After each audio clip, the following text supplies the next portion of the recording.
menjadi dikelabui oleh bangsa kita sendiri. Saya muak sebenarnya dengan apa yang telah dilakukan oleh pemerintah kita hari ini kepada anggota DPR, pada anggota DPR provinsi, bahkan kepada semua antek-antek DPR RI yang hari ini juga notabene mereka sebagai pemain-pemain tunggal dalam merusak bangsa ini.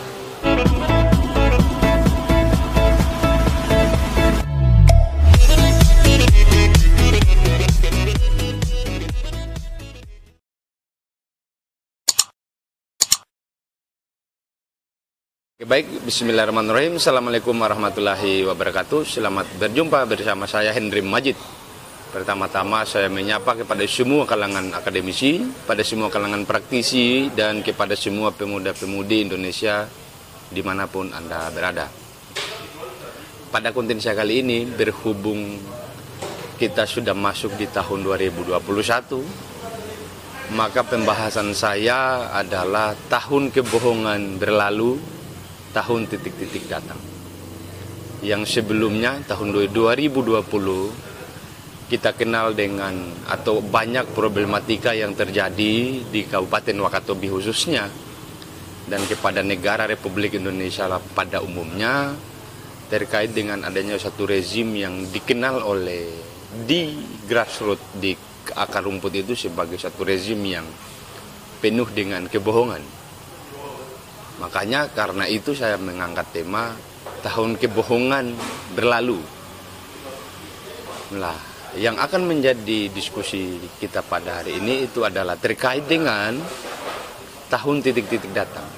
Apakah tahun 2021 ini juga sama dengan tahun-tahun 2020, 2019, 2018 dan seterusnya ke bawah, yang dimaknai oleh sebahagian besar masyarakat sebagai tahun kebohongan, atau justru kita akan masuk pada tahun yang lebih membawa bangsa Indonesia ke arah yang lebih baik.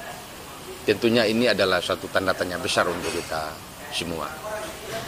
Sebelum itu, saya mengucapkan selamat hari tahun baru untuk masyarakat Republik Indonesia yang merayakan tahun baru dengan petasan, dengan sesama pacar dan semua varian-varian tahun baru yang sudah dilewati, yang sudah dilalui oleh kawan-kawan semua. Saya ucapkan selamat, sekali lagi selamat tahun baru untuk kita semua. Saya masuk ke pembahasan kita terkait dengan tahun yang berlalu dan tahun yang akan datang. Pada tahun 2020, dalam peristiwa nasional kita, saya menganggap bahwa periode Jokowi dan Ma'ruf Amin adalah sebagai satu langkah konkret yang telah dipilih oleh bangsa Indonesia pada tahun 2019 kemarin. Itu adalah sebagai arah penentuan nasib masyarakat Republik Indonesia. Rupanya pada hari ini kita tidak menemukan itu apalagi dalam kehidupan nyata kita sebagai masyarakat Indonesia. Pada akhir tahun 2020, kawan-kawan semua, Front Pembela Islam yang diketuai oleh Habib Rizik setelah kembali ke Republik Indonesia setelah hampir berapa tahun lamanya mengasingkan diri di Arab Saudi, kembali dan akhirnya dinyatakan tersangka oleh polisi, bahkan sudah ada di tahanan saat ini. Tidak tanggung-tanggung bangsa Republik Indonesia mengucilkan Front Pembela Islam ini yang diketuai oleh Habib Rizik tadi, sampai kemudian harus dibubarkan FPI secara kelembagaan. Ini ada apa yang terjadi di bangsa ini? Memang secara undang-undang bahwasannya yang berhak untuk ditandatangani atau yang disepakati oleh pemerintah terkait dengan organisasi, terkait dengan ormas-ormas yang ada di bangsa, bahwasannya harus melalui penilaian tentunya yang kita amati, meskipun dalam klausa undang-undang mengenai ormas tidak ada satupun yang melarang masyarakat Indonesia untuk berkumpul, untuk mendirikan suatu organisasi tertentu. Tapi bangsa hari ini akhir di tahun 2020 kemarin mengeluarkan penafsiran versi mereka sendiri tanpa melibatkan semua banyak elemen. Artinya tahun-tahun sebelumnya, kalau kita terlalu jauh, mungkin masalah ini akan semakin kompleks. Tapi akan kita jadikan tahun 2020 sebagai psikoanalisis kita untuk membandingkan adakah peristiwa-peristiwa, adakah kejadian-kejadian di tahun 2020. Tentunya ini adalah kejadian-kejadian yang tak terduga, yang mengintimidasi masyarakat banyak dalam konteks kebangsaan kita, terulang kembali di tahun 2021 ini. Sehingga titik-titik tahun yang akan datang ini bisa kita isi dengan versi kita sendiri. Tentunya jangan kita berharap lebih sama versi pemerintah Republik Indonesia, sebab terlalu banyak dosa negara terhadap bangsa ini, terhadap rakyat Indonesia, yang bahkan tak sedikit semua visi misi baik dari pemerintahan Jokowi Yusuf Kala dan sampai kemudian di pemerintahan Jokowi Ma'ruf Amin ini belum ada langkah konkret yang dilakukan oleh negara untuk membawa masyarakat Indonesia pada jalan yang telah ditentukan oleh Undang-Undang Dasar, minimal tidak dalam alinea keempat pembukaan Undang-Undang Dasar 1945. Tapi itu menjadi lumrah kita diskusikan dimanapun, sebab isu yang kemudian menjadi ombak daripada kekuasaan hari ini adalah tentang menuju 2024, yaitu mengenai politik lagi, mengenai pemilihan presiden, pemilihan orang nomor 1 di Republik Indonesia ini. Tentunya akan ada banyak korban lagi, tentunya akan ada banyak lagi janji ngibul-ngibul itu. Pada tahun 2024 itu kita akan saksikan kembali. Maka untuk menjadi masyarakat yang cerdas sebenarnya, bahwa apa yang disampaikan oleh Anies Baswedan misalnya di tahun 2030 kita akan memasuki suatu zaman di mana kita akan pada cerdas semua. Kita buktikan itu di tahun 2030. Hanya pada mekanisme kita di tahun 2021 ini, apa yang terjadi, apa yang akan menjadi guidance kita menjalankan roda kepemimpinan, menjalankan semua roda kebangsaan ini, tentunya kita tidak boleh salah kaprah memaknai sistem ketatanegaraan kita. Kayak itu masih akan kemudian bersifat umum saja. Maka poin saya pada tahun baru ini terkait dengan apakah tahun baru tahun 2021 ini akan kita namakan sebagai tahun apa? Sebelumnya saya sudah memang menyimpulkan bahwa tahun 2020 kemarin adalah tahun kebohongan secara besar-besaran, secara berjamaah oleh bangsa Indonesia setelah menghadapi COVID-19 di tahun 2020 kemarin, yang sampai hari ini di bulan 2 nanti akan kita milad di COVID ini, bahwa bahkan bisa dibayangkan mentalitas dari bangsa Indonesia ini, misalnya di menteri yang mengkorupsi, yang menggunakan uang bansos yang notabene itu adalah sebagai hak daripada bangsa Indonesia, lalu tiba-tiba dikorupsi, dimakan secara bejat oleh menteri, bahkan tidak menutup kemungkinan di atas menteri ada Pak Presiden juga ada ikut terlibat, dan juga ini diduga Pak Jokowi juga ikut terlibat. Bagaimana mungkin seorang presiden tidak mengetahui gerak-gerik daripada menterinya? Lalu kalau kemudian kita berbicara di bawah, misalkan ada dinas-dinas mengenai dinas sosial, kemungkinan besar juga diduga melakukan perbuatan yang sama. Atau yang menjadi masalah utamanya memang adalah menteri, dan yang menjadi korban adalah dibalik rakyat secara umum. Maka yang menjadi korban juga adalah dinas-dinas sosial, baik di gubernur maupun di wali kota dan kabupaten, di dalam hal ini bupati. Nah, itu yang kemudian menjadi masalah besar, yang pada akhirnya memang kita harus berkesimpulan bahwa tahun 2020 kemarin adalah tahun kebohongan.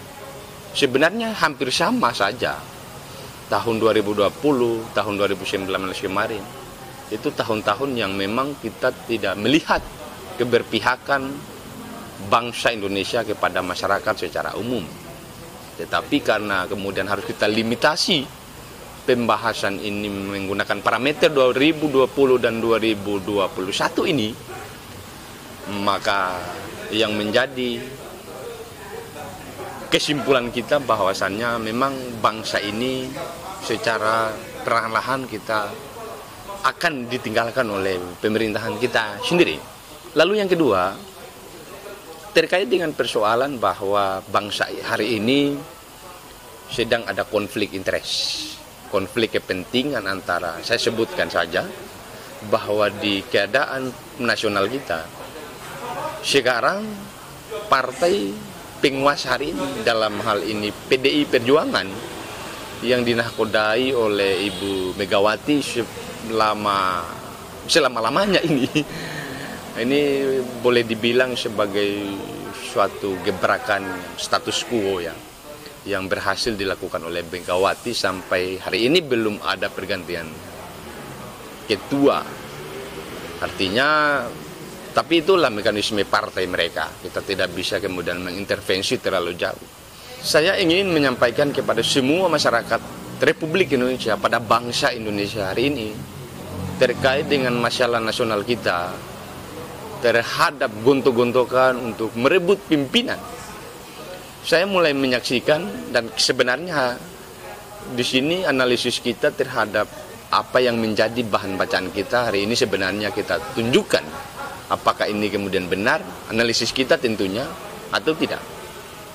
Saya hanya mau melihat parameter bahwa misalnya Amin Rais, tokoh nasional juga, bahkan tidak sedikit pemimpin yang dilengsarkan oleh beliau ini, misalnya Gus Dur, misalnya Habibie, bahkan ada sangkut pautnya dengan peristiwa Soeharto di 1998 dahulu kala itu.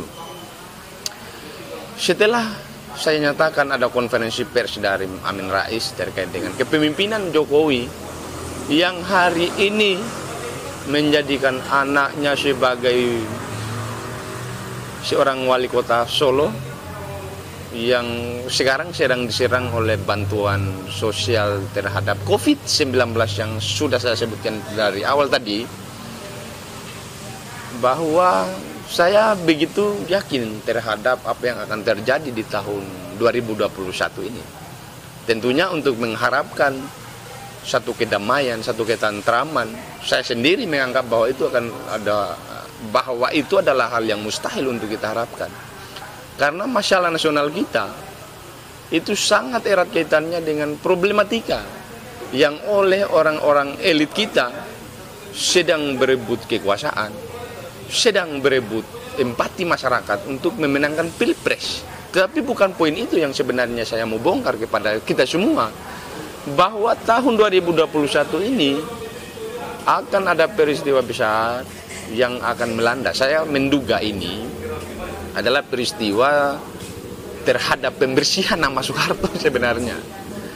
Bahwa saya sekarang meyakini bahwa orang-orang di zaman Jokowi, di pemerintahan Jokowi hari ini, itu adalah orang-orang, bahkan tidak sedikit yang dari kalangan Soeharto, yang mencoba untuk membersihkan apa yang menjadi citra buruk dari Pak Soeharto ketika memimpin bangsa selama 32 tahun lamanya. Jadi pada akhirnya nanti kemudian ke depan, orang tidak lagi menganggap bahwa Pak Soeharto ini adalah sebagai satu pemimpin yang zalim, tetapi merubah itu, bahwa yang sebenarnya salah, yang sebenarnya merusak bangsa ini adalah kepemimpinan Jokowi. Saya jangan sampai, saya ada punya penilaian ke sana, tapi tentu ini nanti akan juga dinilai sebagai sesuatu hal yang misalnya apologi, misalnya juga tidak berdasar. Tapi kalau itu kemudian terjadi dan dinyatakan secara terang-terangan misalnya di konten saya, atau ada yang nanti menanggapi apa yang saya sampaikan, maka yuk kita diskusikan. Apa kemudian analisis saya yang salah atau analisis teman-teman yang keliru. Sehingga mari kita adakan dialog-dialog yang fair. Misalnya di tahun 2000, dari 1998 misalnya, tentang sebuah peristiwa yang digalakan oleh Pak Amin Setelah itu lalu kemudian muncul Habibie yang mendapat juga banyak sorotan dari banyak kalangan yang ada di bangsa ini. Lalu tergantikan dia, lalu muncul Gus Dur juga yang dilengsarkan oleh Mas Amin Rais ini. Sehingga pada akhirnya di tahun Pak Jokowi memimpin dan ada reaksi dari Pak Amin Rais, saya lalu kemudian menggabungkan itu bahwa jangan sampai ini adalah bagian dari pola lama yang coba dimainkan oleh Pak Amin Rais untuk menggulingkan Pak Jokowi. Tapi jangan anggap itu sebagai satu hal yang sudah absolut. Saya mau diskusi dengan teman-teman semua terkait dengan apa yang menjadi rekam jejak dari Pak Amin Rais ini. Saya kagum terhadap beliau. Meskipun dalam bangsa Indonesia ini dia punya dosa teramat juga besar. Tapi kiprah-kiprah politik beliau saya anggap sebagai satu hal yang memang harus dia jadikan sebagai referensi oleh bangsa Indonesia untuk menghadapi satu rezim yang zolim. Misalnya saya beranggapan bahwa Jokowi dan Ma'ruf Amin ini adalah pasangan yang bahkan sama sekali tidak punya niatan untuk membangun bangsa ini lebih besar. Kita jauh tertinggal, belum dengan 9. Kalau kita bisa jeli dari awal dari kepemimpinan Pak Jokowi dan Yusuf Kala terhadap poin dari 9 nawacita yang diagung-agungkan beliau pada saat itu, hampir sama sekali tidak kita temukan satu poin pun yang secara serius ditangani oleh Pak Jokowi dan Yusuf Kala. Artinya akan terulang di kepemimpinan Pak Jokowi Ma'ruf Amin ini, yang notabene dia sebagai kiai yang sudah ngantuk-ngantuk, yang sudah tidak punya produktivitas. Lalu bangsa Indonesia secara keagamaan misalnya dia bawa Islam, lalu kita juga disebut-sebut sebagai Islam. Waduh, parah. Jadi kejadian-kejadian luar biasa bangsa ini, kawan-kawan semua, mari coba kita diskusikan. Kalau ada obat penawar yang paling ampuh, yang paling mujarab, sudah saatnya untuk kita bisa keluarkan obat itu. Jangan sampai bangsa ini, apa yang disampaikan oleh Pak Prabowo, yang juga sudah hari ini sebagai antek pada pemerintah Republik Indonesia, bahwa 2030 nanti ke depan tahun Republik Indonesia kita akan bubar. Apa yang disampaikan dengan apa yang menjadi kejadian-kejadian hari ini yang begitu luar biasa. Ada jalan untuk kita menuju ke sana tentang pembubaran Negara Kesatuan Republik Indonesia. Yang nanti tentunya kita tidak tahu apakah nanti akan berjubah menjadi Negara Kesatuan Republik Indonesia atau apa. Atau jangan-jangan ada negara adidaya yang mengambil alih bangsa Indonesia dan terakhir kita menjadi kembali di sebelum kemerdekaan Republik Indonesia, dijajah kembali oleh para penjajah. Ini yang tentunya kita tidak inginkan bersama. Secara kompleks masalah kita teramat sangat besar. Butuh kajian mendalam, butuh kepemimpinan, butuh wibawa kepemimpinan dari Pak Jokowi dan Ma'ruf Amin yang akan menuntaskan persoalan bangsa ini. Jangan kemudian malah Pak Jokowi dan Ma'ruf Amin dan semua menteri-menteri di bawah yang turut merusak bangsa ini, yang hari ini kita lihat bahwa mereka telah berjuang, telah menuju ke sana. Maka saya pesimis di bangsa ini. Saya adalah orang-orang yang kemudian merasa pesimis terhadap apa yang telah dilakukan oleh bangsa ini. Mereka menguasai kita dari dalam, dari luar, dari semua manajemen, strategi dan taktik kita menjadi dikelabui oleh bangsa kita sendiri. Saya muak sebenarnya dengan apa yang telah dilakukan oleh pemerintah kita hari ini kepada anggota DPR, pada anggota DPR provinsi, bahkan kepada semua antek-antek DPR RI yang hari ini juga notabene mereka sebagai pemain-pemain tunggal dalam merusak bangsa ini. Demikian apa yang bisa saya sampaikan pada konten saya kali ini. Lebih dan kurangnya mohon dimaafkan. Mari kita diskusi, mari kita kaji apa yang akan kita lakukan untuk memperbaiki bangsa ini ke depan. Sehingga tahun 2021 ini menjadi tahun yang tidak lagi menjadi tahun kebohongan, tetapi menjadi tahun yang pemersatu kita semua. Assalamualaikum warahmatullahi wabarakatuh.